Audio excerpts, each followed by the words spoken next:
जय जगन्नाथ सांग मैंने आज जम्मू काश्मीर पहलगाम ठारे जो आतंकी आक्रमण होती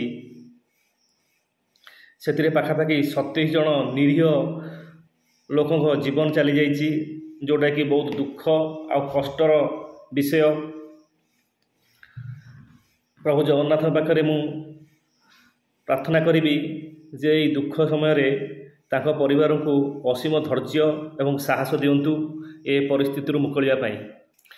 गोटे कथा मत व्यस्त आ विब्रत करुच्ची जे गोटे निर्दिष्ट धर्म हिंदू धर्म को पचारि तांको गुली करा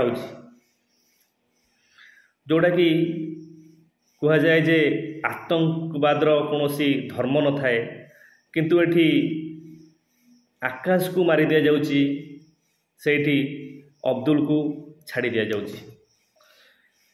मु कौनसी धर्म को नहीं आंगुठी उठाइବାକୁ चाहूनी, किंतु एठी गोटे धर्मर लोक बलि पड़े कहीं। मु आम प्रधानमंत्री मोदी जी को पचार चाहे जे राफेल जेट S-400 मिसाइल कौन केवल विश्वकर्मा पूजा आपण बाहर करिकी पूजा करी पुणी रखी दौरान ना कौन? केंद्र सरकार एक्शन मोड को आसतु। जेपरी पुलवामा अटैक पर सर्जिकल स्ट्राइक होता सेपरी एक सर्जिकल स्ट्राइक निहाती जरूरी हो पड़ी आतंकवादी को समूहे निपात करने।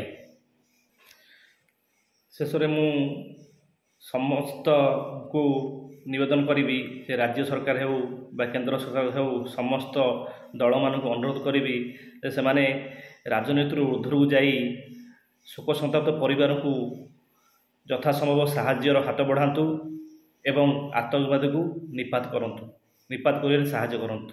जय हिंद, जय जगन्नाथ।